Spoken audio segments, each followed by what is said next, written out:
नमस्कार, स्वागत है आपका जी राजस्थान में और आप देख रहे हैं अपलोड राजस्थान में हूं आपके साथ दीपक व्यास। मुख्यमंत्री अशोक गहलोत ने पाली में बिपरजॉय के बाद बने हालात का जायजा लिया। मुख्यमंत्री गहलोत ने बारिश से हुए नुकसान का हवाई सर्वे किया। वहीं सर्किट हाउस में तूफान से प्रभावित लोगों से मुलाकात भी की। इस दौरान collector Namit Mehta, SP doctor Gagandeep Singla समेत कई अधिकारी और नेता मौजूद रहे। सीएम ने कहा कि लोगों से मिलकर नुकसान का आकलन किया जा रहा है ताकि जल्द से जल्द लोगों को राहत मिल सके।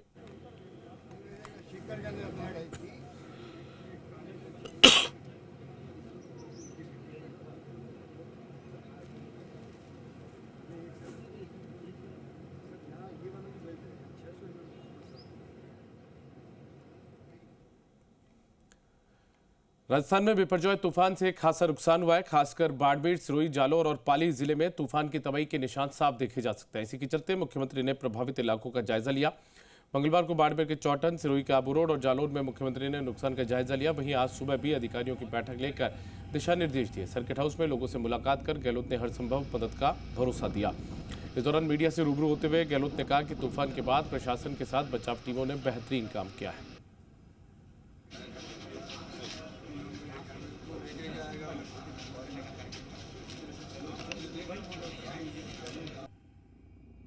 तो कांग्रेस में है हमारा, मैं अगर मुख्यमंत्री हूँ या पीसी प्रेसिडेंट दत्ताशाली है तो हम तो सब चाहेंगे कि बैठे हैं नेता लोग सब मिलके ही इलेक्शन लड़ेंगे तभी तो जीतेंगे चुनाव को। हमारा प्रयास ये होना चाहिए ना कि भाई आज देश संकट के अंदर है। मैं संकट मानता हूँ, कोई माने या नहीं माने, तो राजस्थान में हम एजेंडा नहीं बनने देंगे उनका हिंदुत्व के लेकर के। राजस्थान में सभी धर्म, सभी जाति, सभी वर्ग मिलके राजनीति करेंगे, लोकतंत्र को मजबूत करेंगे और वोटों के अधिकार को सुरक्षित रखवाएंगे हम लोग। ये बहुत बड़ा अधिकार पब्लिक को दिया है गांधी जी ने, पंडित नेहरू ने, सरदार पटेल ने, मौलाना आज़ाद ने, अम्बेडकर साहब ने। तब जाके आज 75 साल के बाद में हम लोग आज जिस प्रकार से बैठे हुए लोकतंत्र में, इनके कारनामे जो है धर्म के नाम पे राजनीति करने के, गाय माता के नाम पे राजनीति करने के, वो सब एजेंडा खत्म हो रहे हैं। जो गरीब आदमी उजड़ गया अभी और कहीं जाके रह रहा है, उनका भोजन का प्रबंधन जिला प्रशासन कर रहे हैं। तो अल्टीमेटली वो खुद का घर बचेगा तभी उनको आराम होगा। इस काम को प्रायोरिटी में देने की बात है, मुआवजा जल्दी देने की बात है, सड़कों का रिपेयर का काम जल्दी शुरू करने के लिए कहा गया है। तो तमाम तरीके से जो कुछ हो सकता है ऐसे वक्त में मैं समझता हूँ कि उसमें कोई कमी नहीं रहेगी। ये बात है, जो काम हमने किया यहाँ पर उसके कारण आज राजस्थान हर राज्य में चर्चा में आ गया। वहाँ की सरकार या किसी पार्टी की हो, वो मैनिफेस्टो बनाते वक्त में हमारी स्कीमों को साथ रख के बनाते हैं कि भाई कौन सी स्कीम हम ले सकते हैं अपने राज्य के लिए। तो राजस्थान पहली बार चर्चा में भी आया है। तो मैंने कहा 2031 तक 30 तक राजस्थान अगर नंबर 1 नहीं भी बने तो नंबर 1 के जो राज्य होते हैं उनकी श्रेणी में आए हम लोग कम से कम। यहाँ की जो जिला प्रशासन अच्छा काम किया जालोर में, क्योंकि लोग फंसे हुए थे। गाँव के नाम तो आप जानते हो, रायथिल गाँव है, यहाँ काफ़ी लोग फंसे हुए थे। वहाँ लोगों करीब 62 लोगों को निकाला गया। आधी रात को SDRM ने अच्छा काम किया। जिला प्रशासन, कलेक्टर, SP की देखरेख में कमिश्नर भी आए, IG भी आए, पर रात को ऑपरेशन करना बड़ी बात थी और सुबह आर्मी भी लग गई। तो आर्मी, SDRF, NDRF सबने मिलकर के पूरे जिले में छोटे बड़े रेस्क्यू और किए हैं।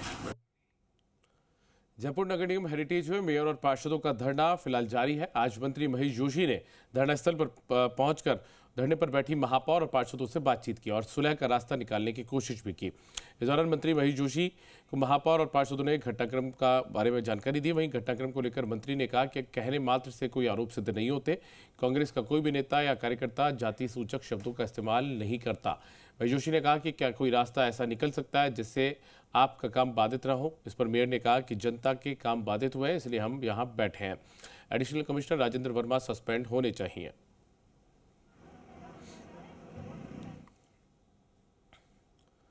जयपुर में नगर निगम हेरिटेज में विवाद खत्म होने का नाम नहीं ले रहा है।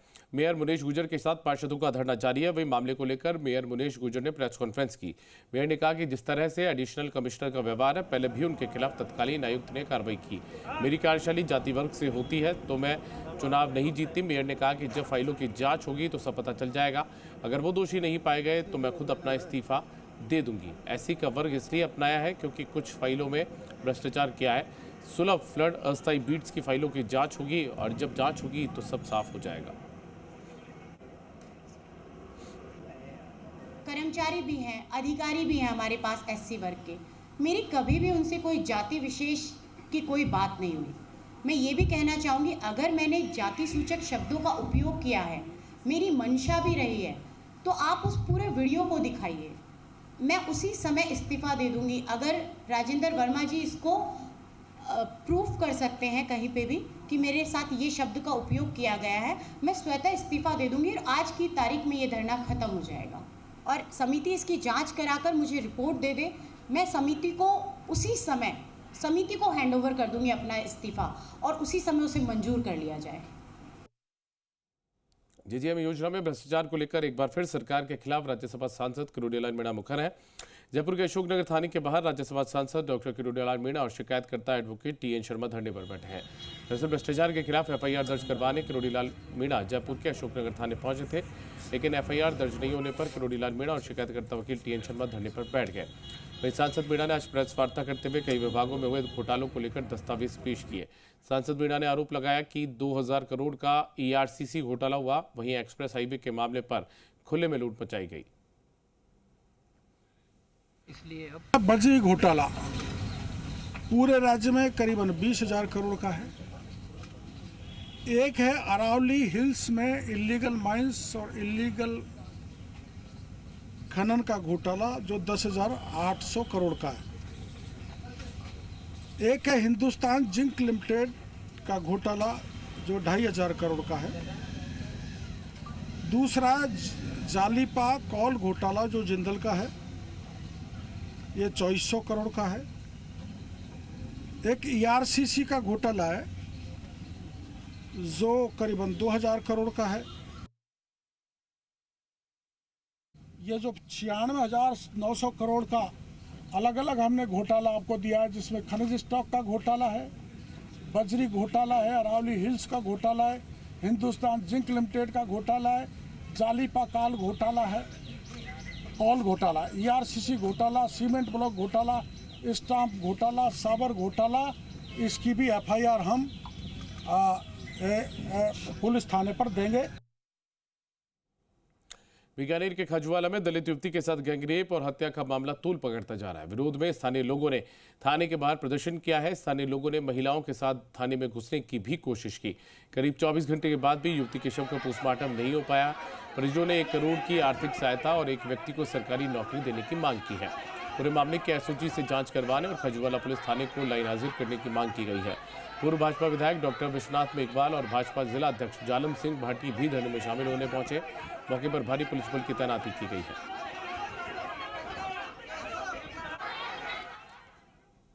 डूंगरपुर से खबर है, जहां जिले के धम्बोला थाना क्षेत्र के भंडारी गांव में जमीनी विवाद के चलते बेटे के साथ मिलकर भतीजे से अपने ही चाचा की गला दबाकर हत्या कर दी। घटना के बाद आरोपी बाप बेटे दोनों फरार हो गए। पुलिस ने शव को कब्जे में लेकर मामले की जांच शुरू की है।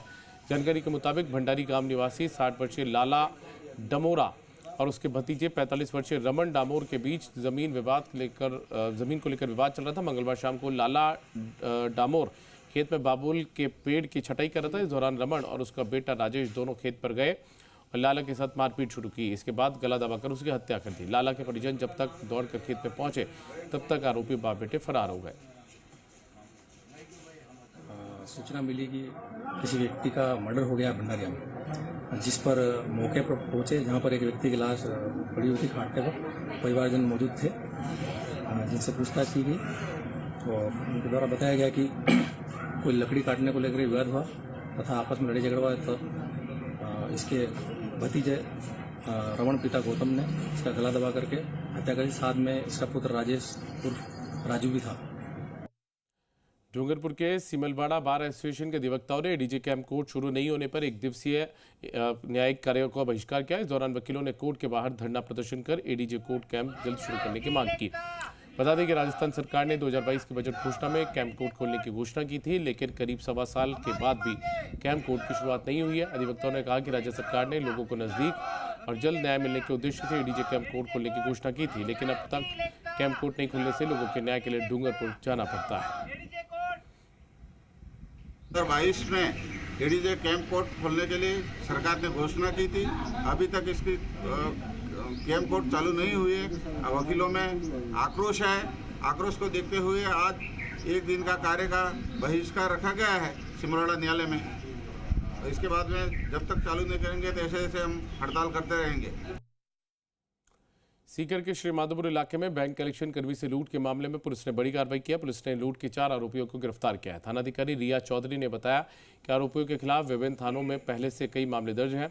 आरोपी सुनील के खिलाफ 23 मुकदमे दर्ज हैं, अशोक के खिलाफ 15 मुकदमे हैं, बहादुर के खिलाफ 5 मुकदमे और संजय के खिलाफ 1 मुकदमा पहले से दर्ज है।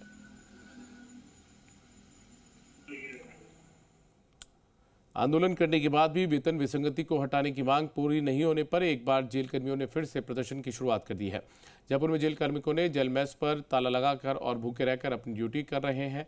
जेल कर्मियों ने आर पार की लड़ाई शुरू कर दी है। वहीं मांगे पूरी नहीं होने तक अन्न नहीं खाने का ऐलान भी किया है। बता दें कि राज्य की जेल में कार्यरत 1998 से वेतन विसंगति की मार झेल रहे हैं। जेल विभाग में प्रहरी से मुख्य प्रहरी पद का वेतनमान 1998 से 88 से 98 तक पुलिस विभाग के हेड कांस्टेबल और हेड कांस्टेबल के बराबर था, लेकिन पुलिस कार्मिकों के वेतनमान में संशोधन होने के बाद जेल विभाग के कार्मिकों का वेतनमान अलग हुआ है। प्रदेश के जेल कार्मिक वेतन समेत अन्य मांगों को लेकर पिछले 7 दिनों से काली पट्टी बांधकर प्रदर्शन कर रहे थे, लेकिन कोई सुनवाई नहीं होने के कारण आज से जेल कार्मिकों ने मैस का बहिष्कार शुरू किया। इसी कड़ी में जोधपुर सेंट्रल जेल के 100 से ज्यादा कार्मिकों ने अपनी मांगों को लेकर जोधपुर सेंट्रल जेल में प्रदर्शन किया। इस दौरान कार्मिकों ने मैस का बहिष्कार कर भूखे रहकर अपनी ड्यूटी की। जेल कार्मिकों का कहना है कि लंबे समय से वो अपनी मांगों को लेकर आंदोलन कर रहे हैं, लेकिन सरकार और प्रशासन के बीच हुई वार्ता के बावजूद भी उनकी मांगें पूरी नहीं हुई है। ऐसे में कार्मिकों ने 7 दिनों तक काली पट्टी बांधकर अपनी ड्यूटी की और अब 8वें दिन मैस का बहिष्कार कर भूखे रहकर ड्यूटी करने का निर्णय लिया है। वहीं अजमेर में वेतन विसंगति को सुधारने की सालों पुरानी मांग को लेकर प्रदेश भर की जेल प्रहरी पिछले 1 सप्ताह से आंदोलन पर है। आंदोलन को आगे बढ़ाते हुए आज से मैस बहिष्कार भी कर दिया है। अजमेर में जेल प्रहरियों के आंदोलन को एकीकृत महासंघ ने भी अपना समर्थन दिया और सेंट्रल जेल के बाहर चल रहे धरना प्रदर्शन में शामिल हुए। जेल प्रहरियों का कहना है कि जब तक जायज मांगों पर फैसला नहीं होता तब तक अनुशासन में रहकर अपनी ड्यूटी भी करते रहेंगे और अपने अधिकारों के लिए संघर्ष भी।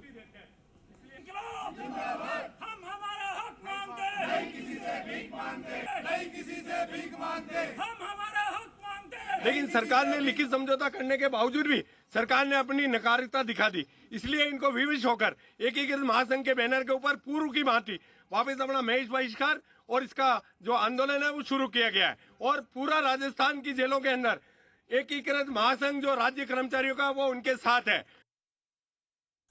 बीकानेर अपने किले, हवेलियों, नमकीन भुजिया के लिए पूरी दुनिया में अलग पहचान रखता है, लेकिन कुछ ऐसे राजनेता और समाज सेवी हैं जिन्होंने अपने काम के दम पर अपनी अलग पहचान बनाई। कुछ ऐसी ही खास शख्सियत है महावीर रंका, जो किसी पहचान के मोहताज नहीं है। महावीर रंका कई मुद्दों पर बात की हमारे सहयोगी रौनक व्यास ने। बीकानेर अपने किले, हवेलियों और महल को लेकर पूरी दुनिया में विख्यात है।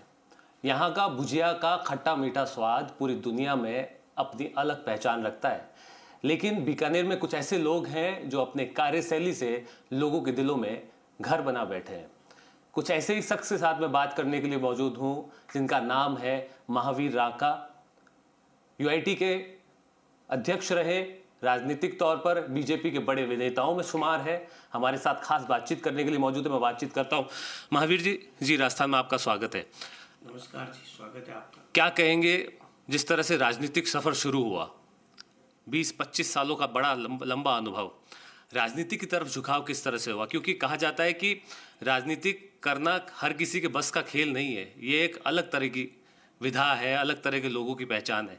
लेकिन जिस तरह की शख्सियत आपकी है, लगातार हम लोग देखते रहे, किस तरह से देखते हैं, झुकाव कैसे हुआ? 95 से मैं राजनीति में थोड़ा थोड़ा जाने लगा और बस लोगों को देख के कार्य करने की मन में रही। और पार्टी ने भी समय समय पर भरोसा जताया। सबसे पहले मैं व्यापार प्रकोष्ठ का अध्यक्ष रहा बीकानेर शहर का, फिर शहर का कोषाध्यक्ष रहा, फिर युवा मोर्चे का प्रभारी रहा। पार्टी में समय समय पर कभी आजीवन कोष निधि का संभाग का प्रभारी, कभी शहर का प्रभारी, कभी चुनाव में पंचायत चुनाव में सूरतगढ़ का प्रभारी, नगर निगम चुनाव में करणपुर का प्रभारी, नगर पालिका चुनाव का। तो ऐसे पार्टी ने समय समय पर पूर्व यूआईटी चेयरमैन भी बनाया है बीकानेर यूआईटी का। तो पार्टी ने समय समय पर जो भी काम दिया हमने जितना कोशिश हुआ वो किया। हालांकि राजनीति की बात आप कर रहे हैं, राजनीतिक पहलुओं से बात कर रहे हैं, लेकिन चर्चा रहती है समाज सेवी के तौर पर। कोरोना काल में जिस तरह से काम किया, ऑक्सीजन बैंक की शुरुआत आपने की, कहीं ना कहीं जिस तरह से शहर पूरा संकट में था, उस घड़ी में आप वाकई महावीर बन के सामने आए। लेकिन ये कहा जा रहा है कि राजनीति से ज़्यादा सामाजिक तौर पर चर्चाओं में रहते हैं। वो हमारी एक टीम बनी हुई है, वो पूरी टीम ने बैठ के कोरोना काल में ये तय किया कि जो ज़रूरतमंद लोग हैं, जो रोज़ कमाते रोज़ खाते हैं, उनके खाने की दिक्कत है, तो सबसे पहले हमने खाने की शुरुआत की और पूरी टीम ने मिलकर तय किया। अच्छा, तो कोरोना की बात हम कर रहे हैं, उसके बावजूद भी हम देखते हैं कि सामाजिक तौर पर कार्यों की बात करें, गौशाला आप चलाते हैं, गायों की बात करें, मुख्य जो जानवर हैं उनके लिए काम करते हैं। किस तरह से, क्या आगे भी इस तरह की योजनाएं चालू रहेगी? ये तो सब समय समय पर जो कार्यकर्ताओं का निर्णय होता है। कोरोना काल में हम गायों के लिए भी करते थे, श्वानों के लिए भी करते थे, और जहाँ कोई नहीं पहुँच पाता था वहाँ हम पानी की व्यवस्था भी करते थे कि जो भी खोड़ में पशु है, पक्षी है, तो वो प्यास से नहीं मरे। अच्छा, राजनीतिक बात करते हैं, इस साल चुनाव है और आप बीजेपी पार्टी से ये कहा जा रहा है कि मुख्य दावेदार के तौर पर है। क्या लगता है कि अगर पार्टी आप पर विश्वास जताती है तो चुनावी मैदान में उतरने के लिए तैयार है? ये पार्टी का निर्णय है, हमारा कोई निर्णय नहीं है। जो पार्टी निर्णय करेगी। फिर भी कुछ प्रायोरिटीज कुछ सोचा होगा कि अगर पार्टी टिकट दे ही देती तो क्या कुछ प्रायोरिटीज है शहर को लेकर? क्योंकि शहर में जो राजनीति चली आ रही है पिछले कई दशकों से, आप देखिए जिस तरह से, क्या लगता है आप अगर चुनावी मैदान में उतरे, अगर जनता पर विश्वास करे, तो क्या कुछ ऐसा खास जो है वो जनता के लिए करे? ये बात पार्टी के निर्णय के हिसाब हमारी है नहीं। हम तो इस पर कुछ भी नहीं बोल सकते। जब कोई मौका होगा तो जैसे चेयरमैन बनाया तो हमने जो कर सकते थे वो किया। अच्छा, जिस तरह के हालात है शहर में, 3 मंत्री हैं, कांग्रेस की सरकार है, शहर में कुछ हो पाया है? आपको क्या लगता है किस तरफ गई है? आपने कांग्रेस की सरकार का क्वेश्चन कर लिया। आज युवा सबसे ज्यादा ठगा महसूस कर रहा है। जितने पेपर हुए लीक हुए, आज आप देखो कल्ला जी के जो अभी पेपर लीक हुआ है, जो ट्विटर पे ट्रेंड हुए, मतलब आज तक का इतिहास है इतना नहीं हुआ, फिर भी कांग्रेस ने इनसे इस्तीफा नहीं लिया। इन दिनों एक मुद्दा चल रहा है, वो है बिजली के सरचार्ज बढ़ने का, बिजली का मुद्दा। जनता परेशान है, महावीर रांका क्या कर रहे हैं उसको लेकर? मैं उसके लिए सबसे पहले दिन लाइव आके मैंने कलेक्टर साहब को मुख्यमंत्री के नाम ज्ञापन दिया, और मैंने ये भी कहा कि मैं जो ये सरचार्ज लगा है एक साथ, आम आदमी 20,000 रुपये, 15,000 रुपये, 10,000 रुपये, जो 10,000 रुपये कमाने वाला वो 10,000 का बिल भर देगा, तो वो क्या करेगा? आखिरी सवाल मेरा, क्या कुछ बड़े काम बीकानेर के लिए सोचे? एक समाज सेवी के तौर पर, एक राजनीतिक परिप्रेक्ष्य में बात करूं कि ये प्लानिंग है जो शहर को और बेहतर बना सकती है, क्या कुछ? मैं क्या कह रहा हूँ, जब समय आएगा सब सोचेंगे, जो निर्णय समय पे जो होगा वो करेंगे। आज की तारीख में अगर कहीं भी बीकानेर में कोई दिक्कत होती है, ये बिजली का मुद्दा सबसे पहले मैंने उठाया, उसके बाद में हो सकता है राजस्थान में कई जगह ज्ञापन दिए गए होंगे, लेकिन ये फ्यूल चार्ज जो लगा है, अगर सब राजस्थान की जनता एक हो जाए, कोई सरकार की मजाल थोड़ी है कि सरकार वसूल कर सकेगी। बहुत बहुत धन्यवाद। धन्यवाद। ये थे महावीर रांका। निश्चित तौर पर कई मुद्दों पर खुलकर बातचीत की, साफ तौर पर कहा कि अगर पार्टी विश्वास करेगी तो पार्टी के निर्णय पर वो उनके साथ खड़े हैं। हालांकि कांग्रेस पर भी जमकर निशाना साधा, ऊर्जा मंत्री सहित तमाम नेताओं पर बरसे, और ये कहा जा सकता है कि आने वाले वक्त में पार्टी के निर्णय का इंतजार करेंगे। कैमरा सहयोगी अजीम के साथ रौनक व्यास, जी मीडिया, बीकानेर। सर्व ब्राह्मण महासभा के राष्ट्रीय अध्यक्ष सुरेश मिश्रा आज हनुमानगढ़ पहुंचे। जंक्शन की दुर्गा मंदिर धर्मशाला में आयोजित कार्यक्रम में शिरकत कर उन्होंने की। इस दौरान सुरेश मिश्रा ने 3 सितंबर को जयपुर में होने वाले ब्राह्मण महासंगम के लिए समाज बंधुओं को आमंत्रण दिया। वहीं पत्रकारों से बातचीत करते हुए सुरेश मिश्रा ने कहा कि ईडब्ल्यूएस में समाज को 10% आरक्षण मिला है, जबकि उनकी मांग 14% आरक्षण की है। इसके अलावा उन्होंने ब्राह्मण समाज को राजनीतिक प्रतिनिधित्व देने की मांग भी रखी। उन्होंने कहा राज्य के 90 सीटों पर ब्राह्मण समाज बहुमत में है। भाजपा और कांग्रेस दोनों ही पार्टियों को 35-35 सीटें ब्राह्मण समाज को देनी चाहिए। इसके अलावा मिश्रा ने कहा कि कुल 5 मांगों को लेकर जयपुर में ब्राह्मण महासंगम का आयोजन होगा, जिसमें राजस्थान के लाखों समाज बंधु शिरकत करेंगे। हमारी मांग है कि 14% आरक्षण मिले। साथ ही जिस प्रकार से पंच में, सरपंच में, प्रधान में, पंचायत समिति सदस्य में, सभी में जिस प्रकार से SC, ST और OBC को आरक्षण का लाभ प्राप्त होता है, उसी प्रकार से राजनीतिक आरक्षण समाज को मिलना चाहिए। जीवित पशु पक्षी निर्यात बिल 2023 से केंद्र सरकार ने कदम पीछे खींच ली है। केंद्र सरकार ने ड्राफ्ट तैयार कर देश की जनता से आपत्ति मांगी थी, देश में जिसका भारी विरोध देखा गया। विरोध के चलते केंद्र सरकार ने बिल का ड्राफ्ट वापस ले लिया।